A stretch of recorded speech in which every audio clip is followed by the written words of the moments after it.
Blessed love, I am the Honorable Priest Isaac. I am an official priest within the realms of Rastafari of the Ethiopia Africa Black International Congress. I also hold a certification in the craft of ARCHAEOASTRONOMY from Politecnico di Milano in Italy. Our universe and its maker has always been an intriguing subject for humankind. Astronomy is the study of everything in the universe beyond the Earth's atmosphere. Ancient astronomy is similar, but pays special attention to the physical and spiritual values of stars, planets, moons, and other celestial objects. It also brings in the terrestrial component, being things on an earthly plane, such as plants, human organs, and connects them to the heavenly bodies.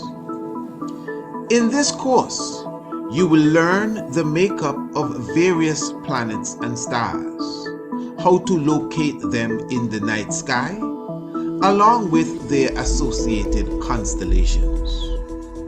You will also be taught about the earliest civilizations known for their astronomical comprehension, namely Kush, also known as ancient Ethiopia, Kemet, called Egypt today, the Dogons, and the Bozos, as well as the civilization of Sumer.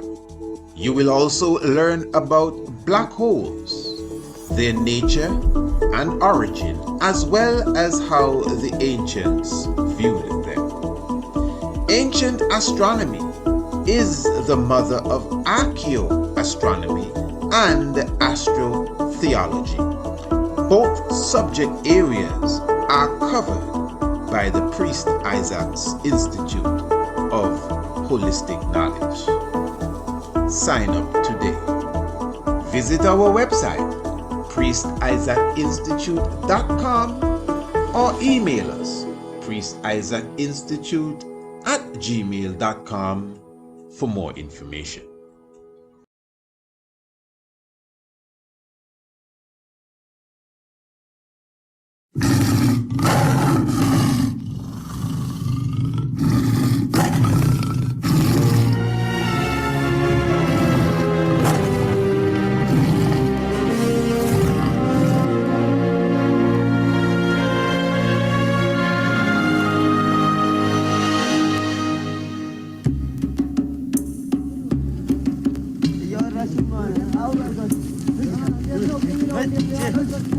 While churches rose to the sky in Europe, in 12th century Africa, they were being carved out of the ground.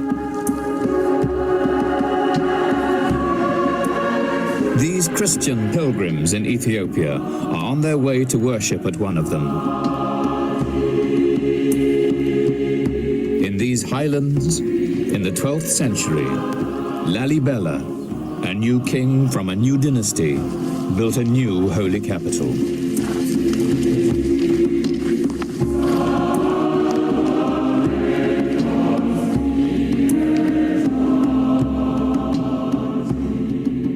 Today, Lalibela's legacy lives on in the physical splendor of the churches and the traditions of their guardian priests. My blessed people and congregation, churches with no mud, no wood, and no cement. You cannot find anything like this in the rest of the world. You are all blessed because you are here. This place was built by God.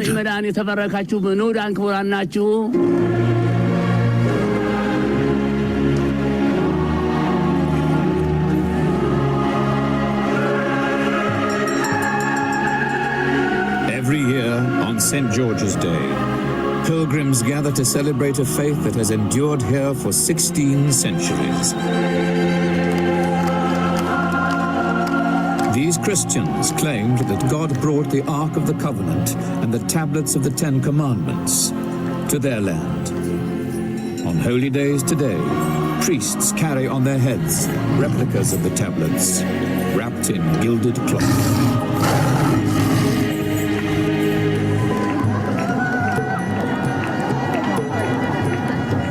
The people of Ethiopia have been carving churches out of mountains for more than 1,000 years.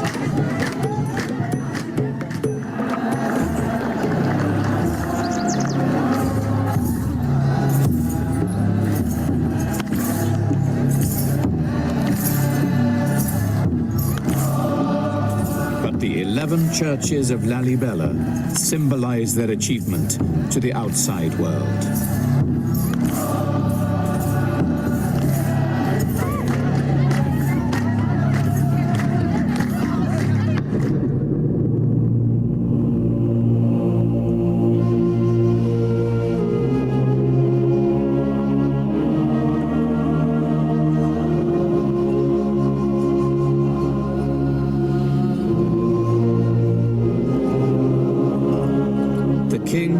Become a legend, his story told by monks even today.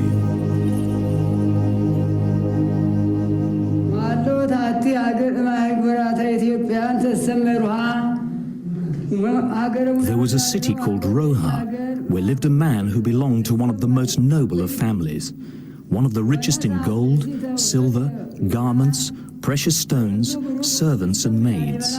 He had a child who became the mysteriously named Lalibela.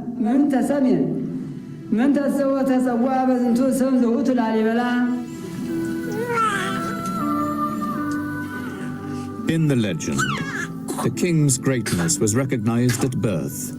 A swarm of bees descended on his cot as if around honey.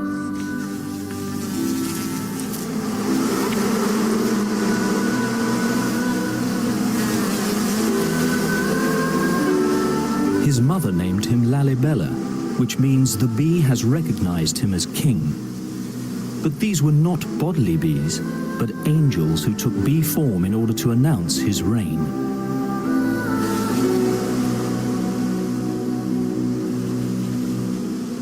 God sent one of his angels to bring Lalibela to heaven, to show him the most holy of churches. Lalibela, the story goes, ordered tools to be made to carve temples like those he'd seen in heaven.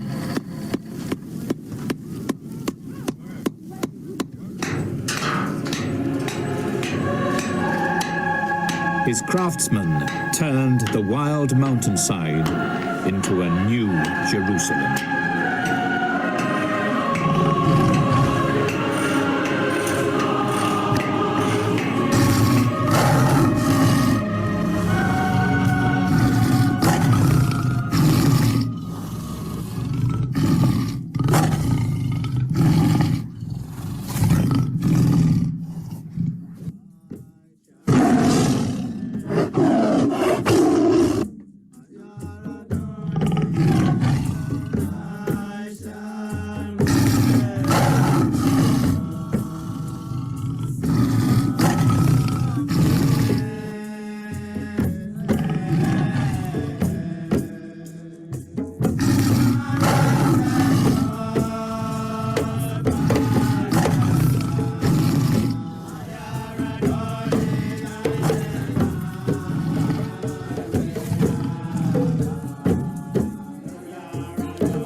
So, why? People will tell you many, there are books on tops of books. You will read as to why, the economic reasons why they had to occupy Haiti. Oh, no. The trouble, so much coup d'etats and too many killings of officials and too much trouble in the country. That's why the U.S. had to occupy Haiti. But here's what the U.S. did. When they came in the first time, they occupied Haiti.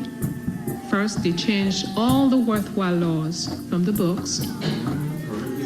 I'm sorry, that wasn't first. The very first thing was, Haiti was the only country at that time who did not have their money backed in the Americas, backed by the dollar. The very first thing was, Haiti was the only country at that time who did not have their money backed in the Americas, backed by the dollar.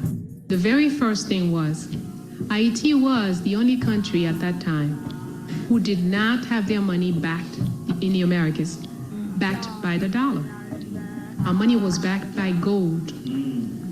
Our entire reserve, gold reserve, was taken away for safekeeping, we were told, and brought to Fort Knox.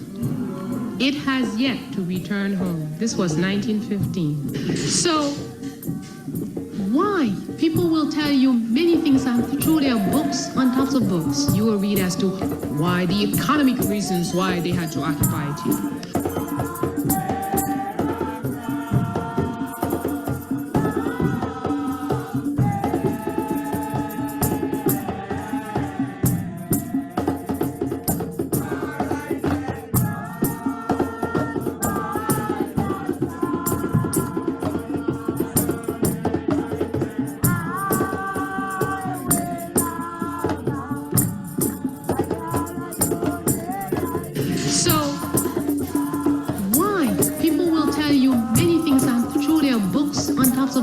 You will read as to why, the economic reasons why they had to occupy Haiti. Oh, no. The trouble, so much coup d'etats and too many killings of officials and too much trouble in the country. That's why the U.S. had to occupy Haiti. But here's what the U.S. did. When they came in the first time, they occupied Haiti. First, they changed all the worthwhile laws from the books. I'm sorry, that wasn't first. The very first thing was, Haiti was the only country at that time who did not have their money backed in the Americas, backed by the dollar. Our money was backed by gold. Our entire reserve, gold reserve, was taken away for safekeeping, we were told, and brought to Fort Knox. It has yet to return home. This was 1915. When somebody asks you, why is there so much poverty? When some white person says, oh, I want to go help the poor people in Haiti, so I'm going to bring a little bread and a little water for them. Ask them, why don't you just ask your government to give them back their gold? Right. Yes. So,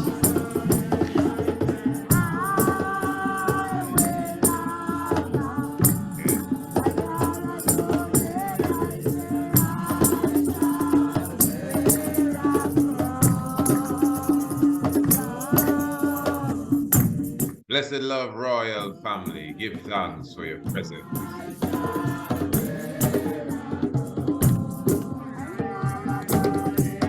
we glorify the life giver and the keeper of life.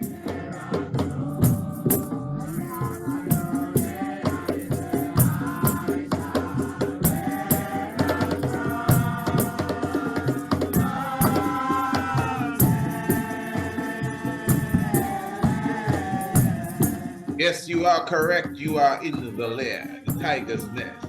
Emperor Haile Selassie I is exalted. Of course, your humble servant for the moment, Honorable Priest Isaac, keeping a vibration with you.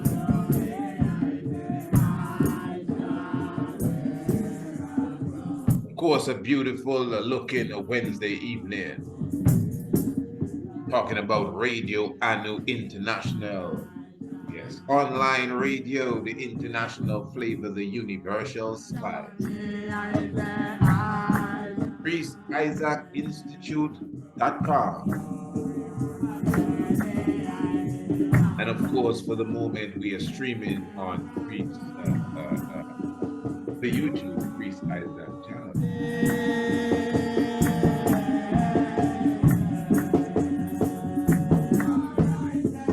Radio Anu TV. Oh yes, family, it is a joy once again that we could gather together as we always do every Monday, Tuesday, Wednesday, and Thursday.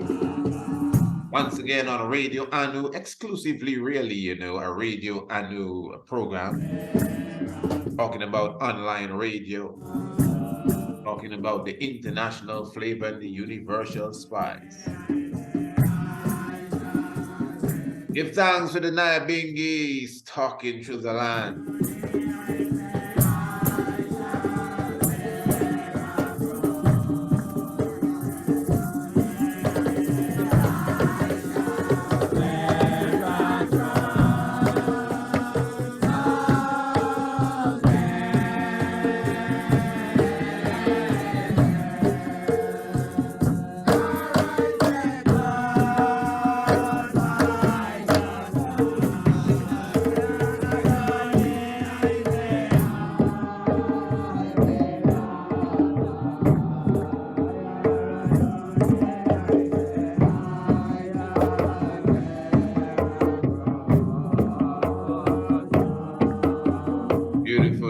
Beautiful family. Give thanks once again for your presence with us.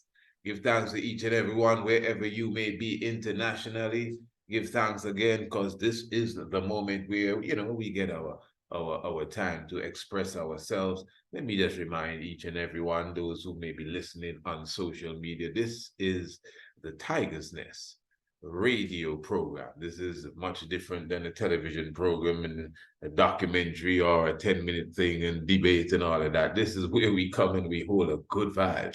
So give thanks for all the knowledge and the inspiration that has already passed, even in just warming up.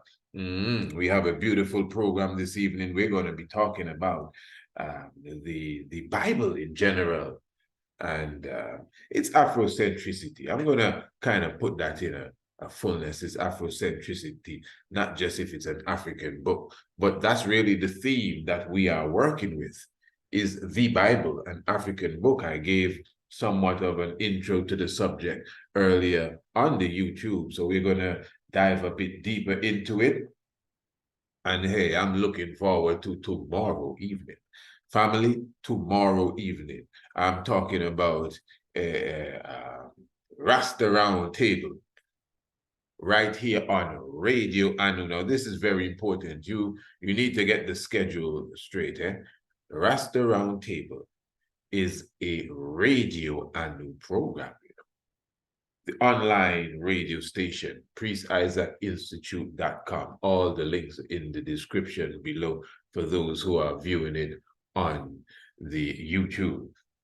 And Rasta Round Table, myself, and Koma the Dread, and Rasa Iser, Ras Kwamai, King Saifa Selassie, and the Rabbi, you know, and those who also will come in every now and again. That program really is a Radio Anu program. So to get us live and direct, it is Thursday evenings, once again, at the hour of 8 o'clock. You definitely get Rasta Round Table in its fullness. Now that's on the radio.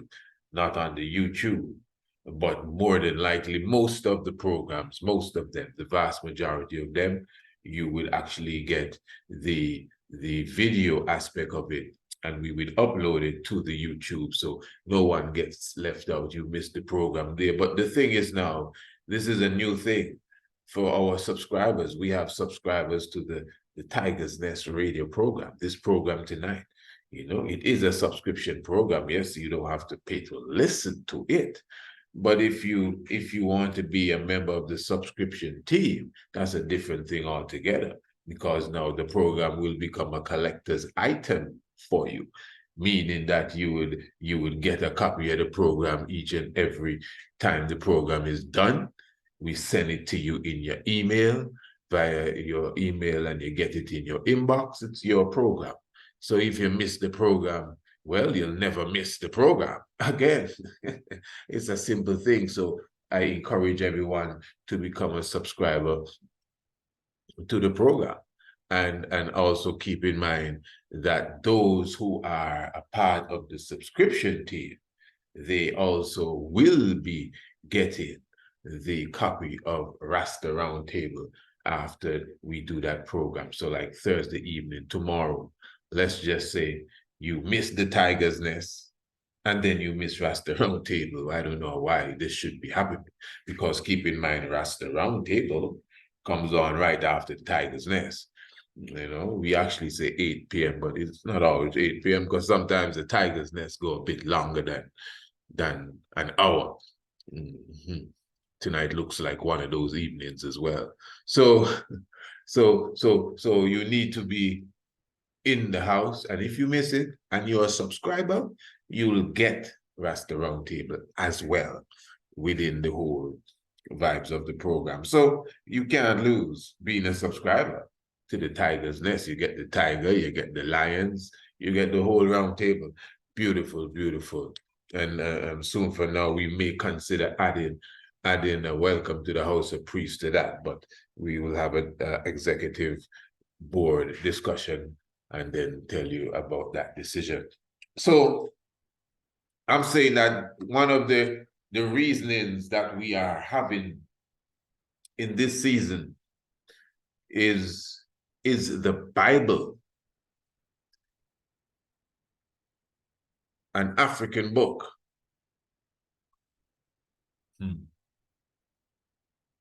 And I want to take some time to go into clear understanding of this philosophy and the different angles that you can go to get your answer, to get to the understanding that you may have. But now there's also another reasoning that we will be tackling next Thursday, Rasta Roundtable, and that is Rastafari an African culture? Well, let me tell you this.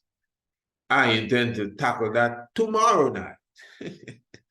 Yeah, right here in the Tiger's Nest. So it's going to be a very beautiful vibration. Now, even before we go there, you were listening to the voice of our Excellency, Her Excellency, I should say, one of our icons, a living legend amongst us, really. And I know anyone that is deep within not only history, but the history of Haiti, not Haiti. No, we don't want Haiti. They taught us the Haiti. Yeah, so when you hear the sister speak, Sister Bayana, Bayina Bello, Professor Bayina Bello, when you hear her speak, you hear her utter the word Haiti, no Haiti, because all of that is a part of the trick to make you Haiti. Now, she said some very serious things a moment ago that, well, at least she didn't say it a moment ago, but what we were replaying of a speech she did quite a while back. If you know her well, you would notice that her voice is very young, because this is before the gray hair, the gray hairs, I should say, because right now she's fully gray. And at that time, the time of the speech you were listening to, she was just beginning to go great. But anyway, listen to this. So, why? People will tell you many things. I'm sure there are books on tops of books. You will read as to why, the economic reasons why they had to occupy Haiti. Oh, no. The trouble, so much coup d'etats and too many killings of officials and too much trouble in the country. That's why the U.S. had to occupy Haiti. But here's what the U.S. did. When they came in the first time, they occupied Haiti. First, they changed all the worthwhile laws from the books. I'm sorry, that wasn't first. The very first thing was, Haiti was the only country at that time who did not have their money backed in the Americas, backed by the dollar. Our money was backed by gold. Our entire reserve, gold reserve, was taken away for safekeeping, we were told, and brought to Fort Knox. It has yet to return home. This was 1915. When somebody asks you, why is there so much poverty? When some white person says, oh, I want to go help the poor people in Haiti, so I'm going to bring a little bread and a little water for them. Ask them, why don't you just ask your government to give them back their gold? Right. Now, you know, this is why we like to harp on the psychological state of our people too. Because you can even get from this discussion here. Because even we, you know, yes, we somewhere subconsciously, we look down on our brothers and sisters in Haiti. We must, because no matter how much we hear that Haiti definitely gives off a frequency of hate, we still say Haiti.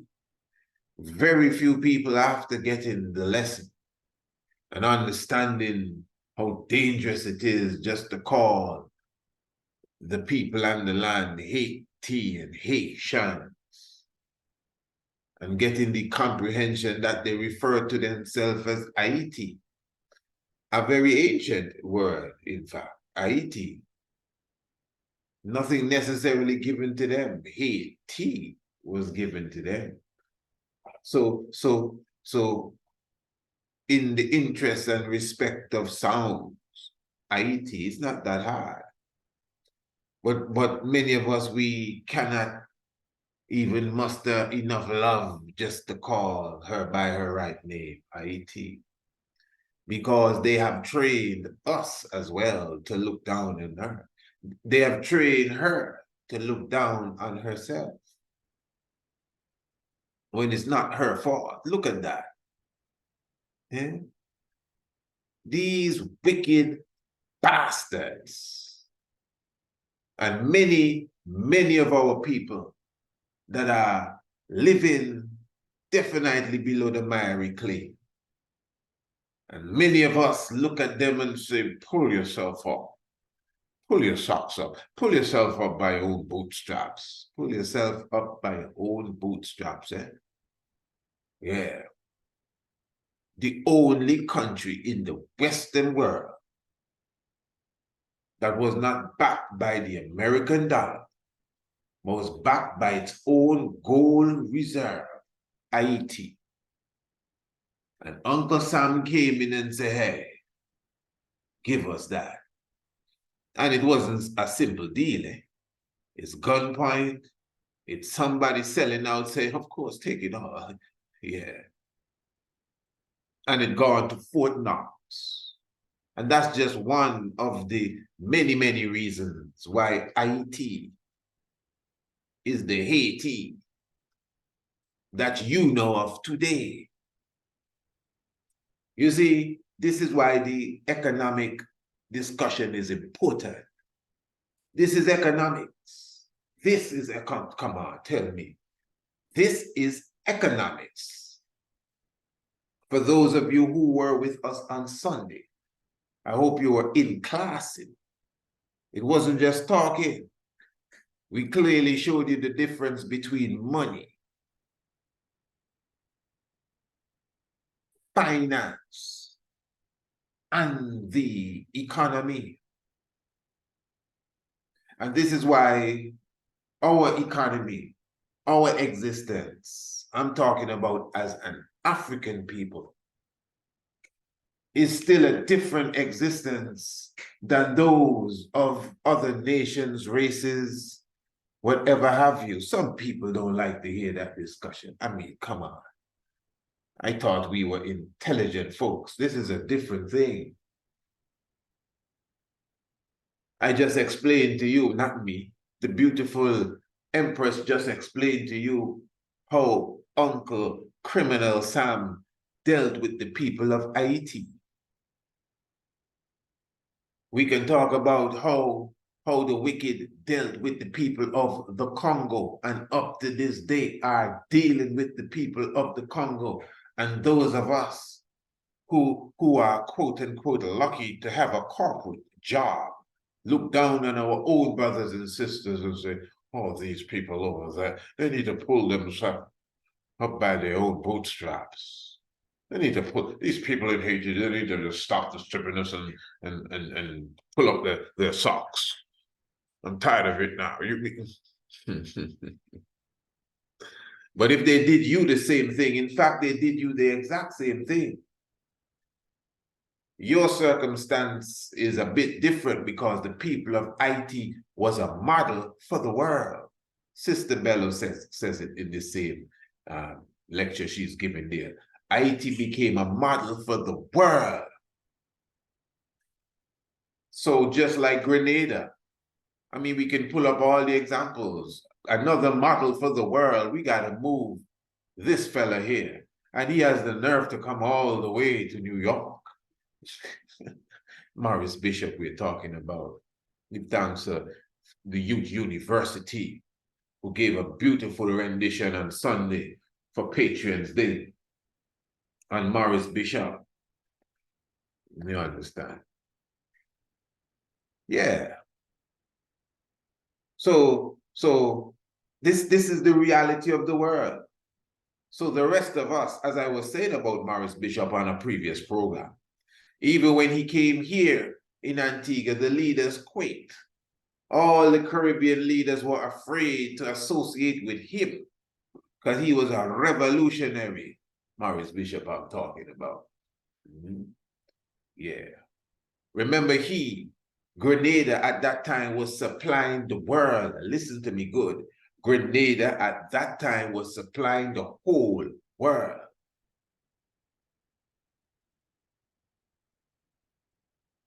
With 1/3 of its nutmeg. Now think about that.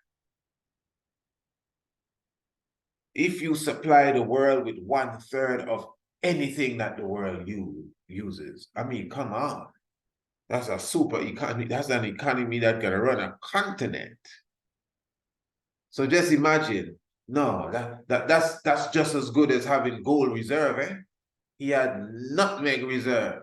That's why Grenada is called the Spice Isle. I don't know how much of the world it's supplying today. And if it's still supplying 1/3, obviously the people of Grenada ain't getting that well. No, because Laura Trevelyan could have,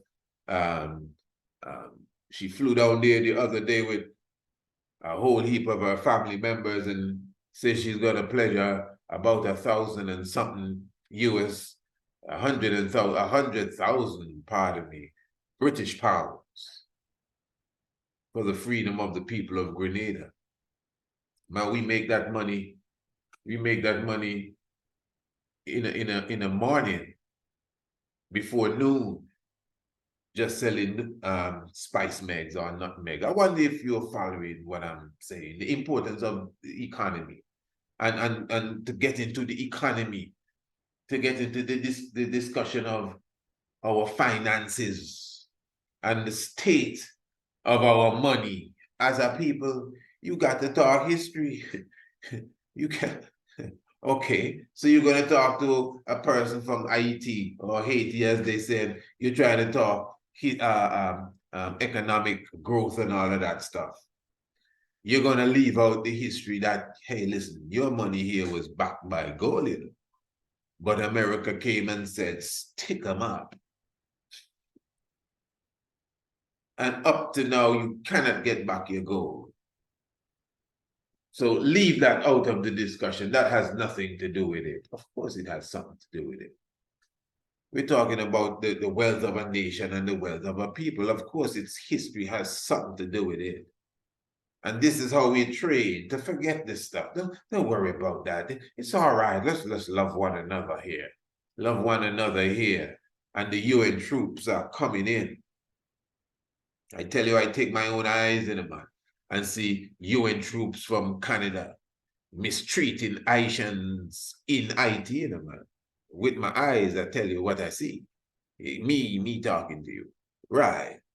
So we know what's going on. I stayed at a hotel. The majority of the people at the hotel was the Canadian UN soldiers. That was after the earthquake. There was even tremors taking place. A tremor hit the night and yeah, all of them run out of their room. Yeah, so I'm just showing you. You heard what the good sister said, and you know the position of Haiti up to a day like today. Haiti, you know, you could compare that to Gaza Strip. That's how serious it is. Hey, family, give thanks for your presence with us. We're definitely happy to, you know, be in your presence. Now, listen to this, family. Very important. Very, very, very important. Let me again say, give thanks to each and every one that patronized us on Patreon's Day.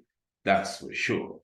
You know, and I must say that the outreach was so blessed that the special that we had, remember we had a $99 special specifically on the courses for that day.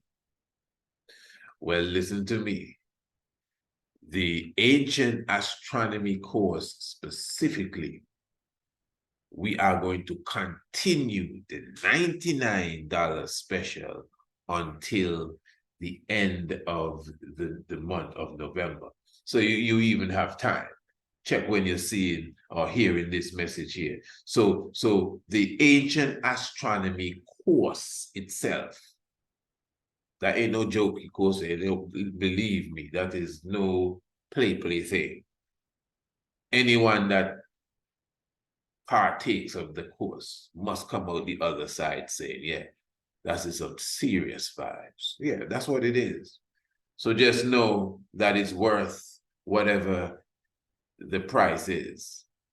But we are going to be giving it, it's $275 for the course. But we gave it for $99 on Patreon's Day.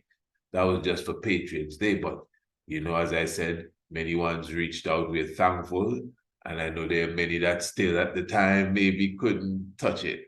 So to see that the family, you know, is so in love with the Ancient Astronomy Course, I'm very happy for that. So we're going to keep the special of $99 until the end of the month of November. What say you? Beautiful. All right. So I am saying that as it relates to even the Bible again, because we're going to go deep into this here, man. When you observe just the conversation, is the Bible African? As I was saying earlier, obviously, to get a realistic answer here, you need to know the history of the Bible. That's first of all, you got to at least know the accurate history of it. And within its historical scope, there's a lot of opinion.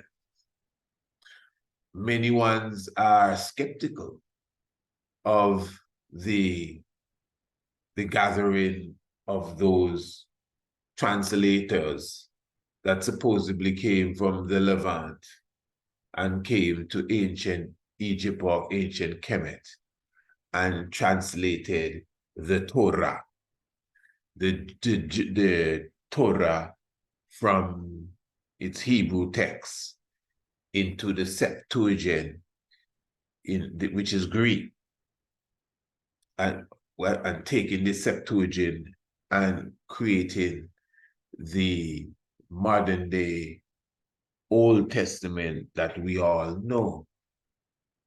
And then the New Testament itself coming from different parts to merge with the Old Testament to create what is considered to be the Bible. Okay, so what I just gave you there is not my opinion. It's actually what you could say accepted history says about the Bible, where it comes from. But again, there are those that are skeptical about this. Okay, good. Is the Bible an African book? Now, what does it mean to be an African book? What does it mean to be African?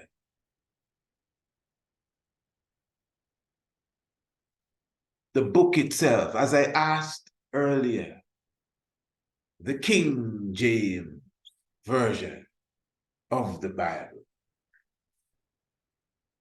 is that an African book? Person might quickly say, well, of course not. It cannot be. It's the King James Version. All right. And King James is the king of Great Britain. All of that, it cannot be. You know, he had people translate it, but translated it from what? And although there were several translations before him, where's the origin of this? Can you lead me back to the one that was not translated? And what's the origin of that? So the King James Version of the Bible belongs to King James.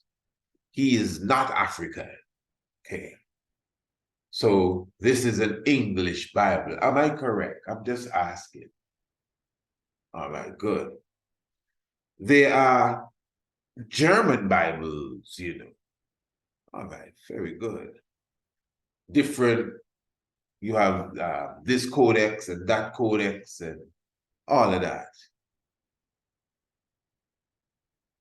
These are not African, they're European. I'm really trying to take my time here because I want to be clear, especially when we start to break down the points. So the Ethiopian Bible now, the name alone suggests that it's an African book because it's not just the Bible. It's not the German Bible. It is not the Leningrad Bible. It is not the King James Bible. It is not a European Bible. It's not the Spanish Bible.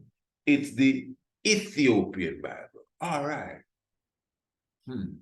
So you have an Ethiopian Bible. Very good. This is some interesting stuff. You have a German Bible. You have a Latin Bible. You have an English Bible. You have a Greek New Testament. The places where these books came from, where they originated from, or where they were translated, and the people that has taken hold of them and claimed them, is that what they are? In other words, is that the nationality of the book? So the German Bible is a German book?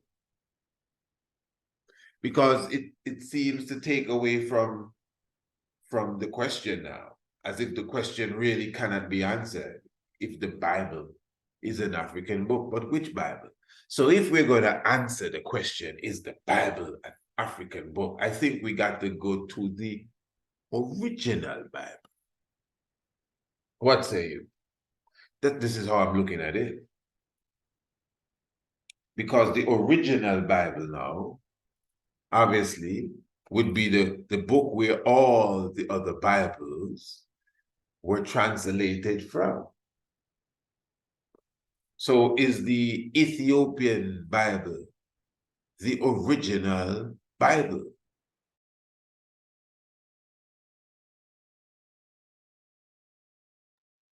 No, I have to ask. Because again, I want you to be clear here. We have come across a situation where there's a Bible in almost every room. You know, there's a Bible in almost every corner. So there are different Bibles. Very good. So we want to know, where did all these Bibles originate? Their translations of translations, etc. So they're coming from a source. I'm sure you all agree. Good. So what is the source? Because wherever the source is, let's assume the first Bible is an Indian Bible then. So you have the Ethiopian Bible, you have the Indian Bible, you have the German Bible, and you have the British Bible. So everyone has a Bible here, but they were translated from this and translated from that and translated from the other. Are you getting what I'm saying? So which one was the original then? One of them had to have started it off. And if one of these didn't start it off, then there's a Bible somewhere that started it off. There's something. It started somewhere. That's my point. It started somewhere. So who's the first? Well, I believe it's the Ethiopian. The Ethiopian is the oldest Bible. That's what we usually see when we research the subject area. I'm really looking forward, the Thursday night, because I'm going to bring that up to the round table, because that can be debated, I mean, come on. Even His Majesty says, Haile Selassie says, because I correct people every now and again. Haile Selassie says in that famous speech, we in Ethiopia have one of the oldest versions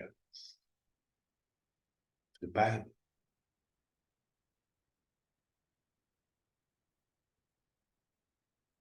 Now, a lot of us, even as Rastafari, we're very religious and dogmatic to it.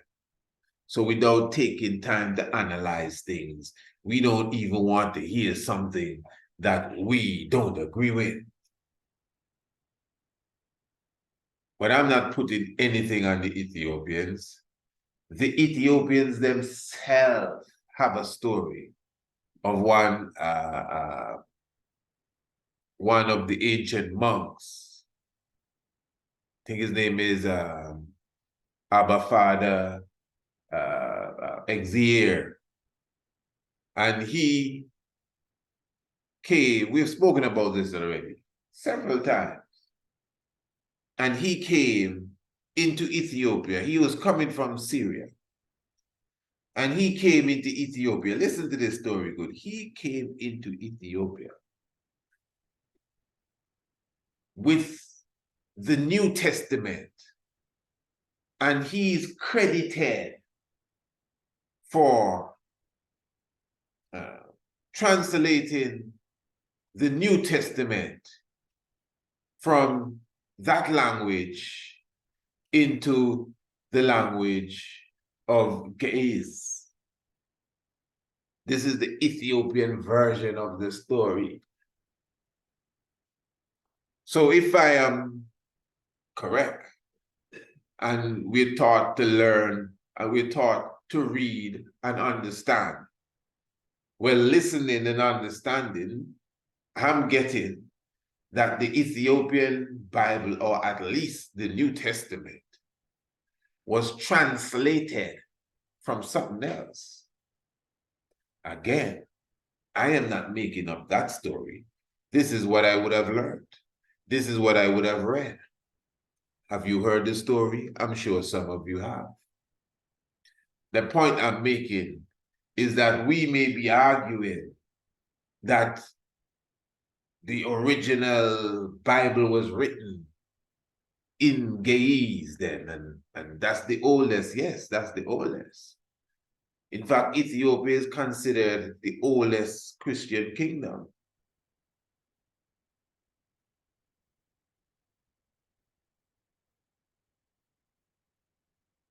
But according to the history, Christianity didn't begin there. According to the history, even the Bible tells you an Ethiopian was going home. Home he was going, eh? And somebody met him and said, hey, this is the seed. This is the right thing. And he carried it home. Doesn't disqualify Ethiopia because it came there. There was a discussion I think we had on Rasta Roundtable about if Ethiopia imported Christianity, something of the sort like that. You know, well, according to the history, that's how it would seem. I might have some different opinions. I don't want to go there because it's a different layers we'd have to go to just to talk about what I think about all of that. But let's just stay on the ground surface then, where the history says that Philip baptized the Ethiopian official, at least the biblical history. And then you have the other history that says the Fermentus and his brother got shipwrecked and they came, and King Izana's father and King Izana officially became the first Christian emperor and Christianized Ethiopia. You follow what I'm saying? So these sailors that were shipwrecked, they brought a religion to the Ethiopians. If that story is correct, they brought whatever literature they had, whether it was the full Bible or this book or that book, but they brought something that the Ethiopians adopted, if the story is correct. You get what I'm saying? So it's just, in reality now, the point is, all right, so if all of this is true, the Ethiopian Bible now, if it was really translated from something else, some people would throw stones at you just for saying this, as if they didn't hear all what you just explained a while ago. It's not me making it up. I'm trying to show what's right in front of our faces, man.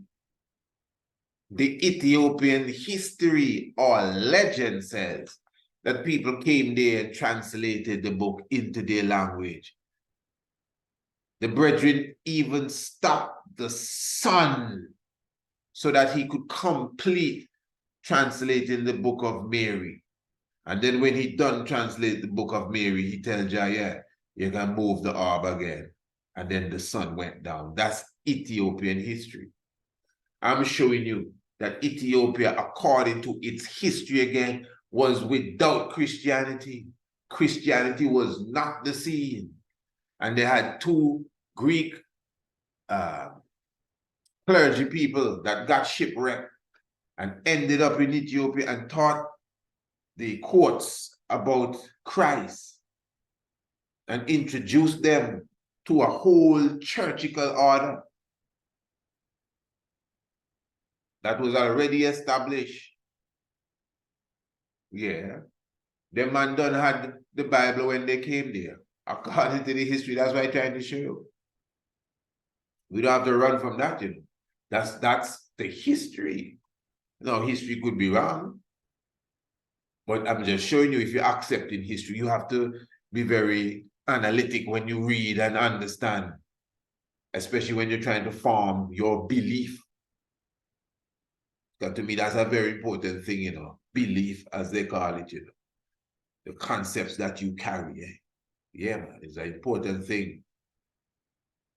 Sometimes you may not want to wait too long to form it, especially as a young mind, but take your time and look into things. So the emperor says, we in Ethiopia have one of the oldest versions of the Bible. So now, again, so am I correct here? In fact, it's not even being corrected. I'm just showing you what's on the table. Is that concept correct? That the Ethiopian Bible then, maybe at least some parts of it was borrowed or adapted from somewhere else, another language, another people.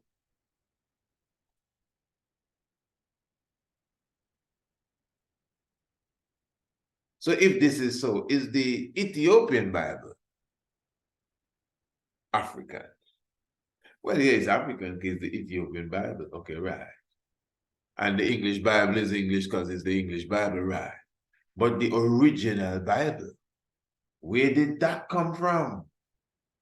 Well, the Ethiopian Bible is the oldest, but I hear you, listen, you're not getting my point. I get that. But the Ethiopians say that one of the holiest saints came from Syria and sit down in the dust.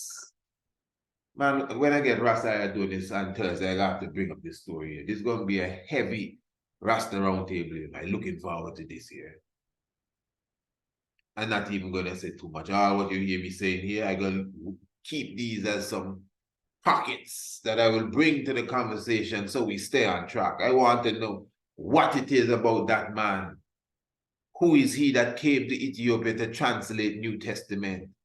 What language was he translating it from? The argument that it would have been Syriac, by the way. Not even Coptic. This is another thing. Not even Coptic. Syriac. Syriac. Looking forward to it, Rasquamai. Syriac. Yeah. We don't have to be dogmatic. We don't have to run from the truth, family. Especially those of us who have been into this for a while and becoming elders and so, we want to sharpen up our knowledge, man. We don't want to teach our children a fairy tale. Straight up. You hear me? You don't have to know everything. And a person's so-called belief is their own conviction. But when it comes to the knowledge, the belief can't get in the way. Let's just be realistic. So what? Is the Ethiopian Bible translated from Syriac?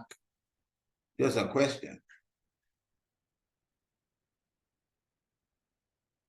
Sad to say, I have to say it again, because the dogmatics still haven't heard. The Ethiopians themselves, is their story we read it. What they like. Yeah. I tell you, the man stopped the sun so he could translate the Book of Mary from Syriac, if that's the language, into Ge'ez. Now, again, history, legend, all of these things, you have to be very careful with those things too.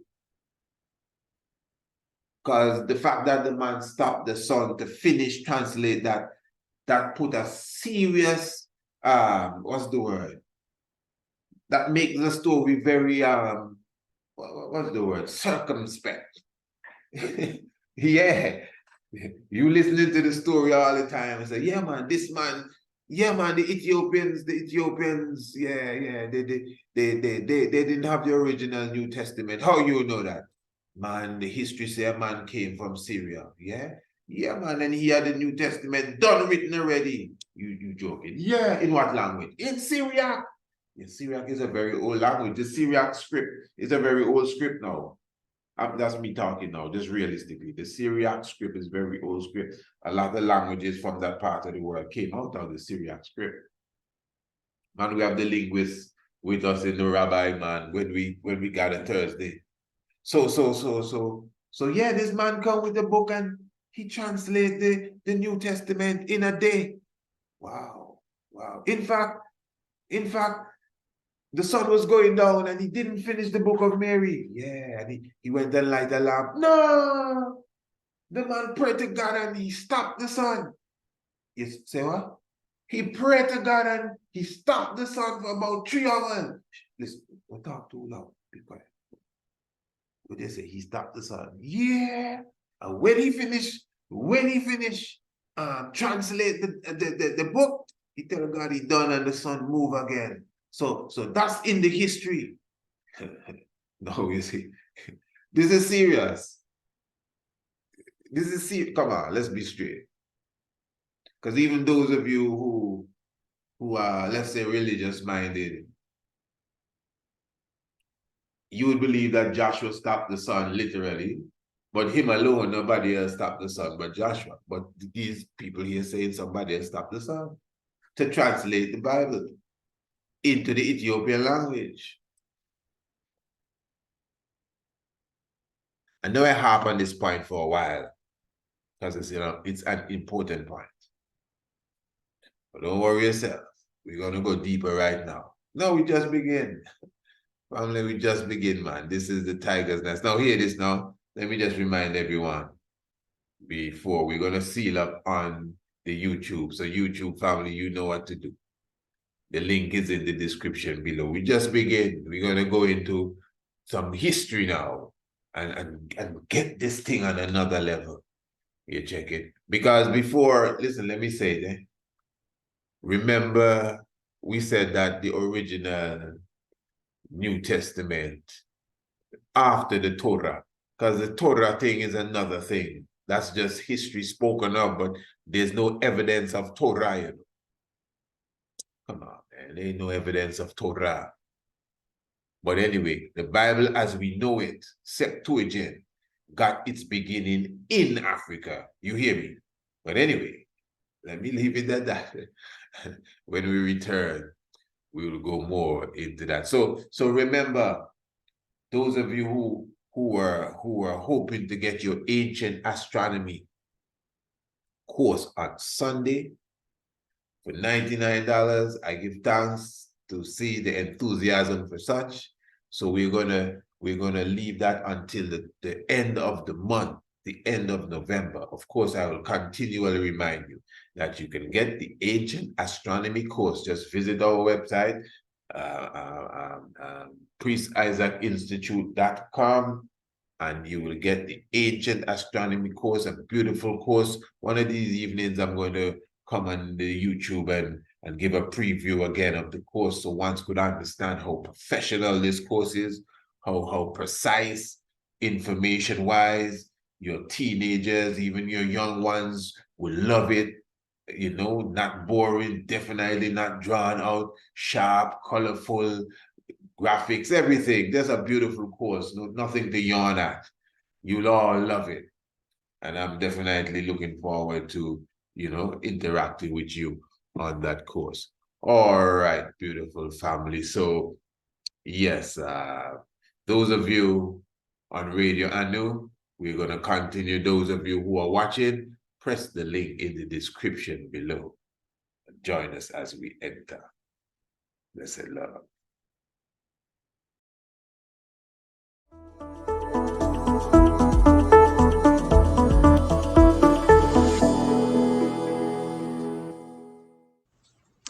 Blessed love. I am the Honorable Priest Isaac. I am an official priest within the realms of Rastafari of the Ethiopia Africa Black International Congress. I also hold a certification in the craft of ARCHAEOASTRONOMY from Politecnico di Milano in Italy. Our universe and its makeup has always been an intriguing subject for humankind. Astronomy is the study of everything in the universe beyond the Earth's atmosphere. Ancient astronomy is similar, but pays special attention to the physical and spiritual values of stars, planets, moons, and other celestial objects. It also brings in the terrestrial component, being things on an earthly plane, such as plants, human organs, and connects them to the heavenly bodies. In this course, You will learn the makeup of various planets and stars, how to locate them in the night sky, along with their associated constellations. You will also be taught about the earliest civilizations known for their astronomical comprehension, namely Kush, also known as ancient Ethiopia, Kemet, called Egypt today, the Dogons, and the Bozos, as well as the civilization of Sumer. You will also learn about black holes, their nature and origin, as well as how the ancients viewed them. Ancient astronomy is the mother of archaeoastronomy and astrotheology. Both subject areas are covered by the Priest Isaac's Institute of Holistic Knowledge. Sign up today. Visit our website, priestisaacinstitute.com, or email us, priestisaacinstitute@gmail.com, for more information.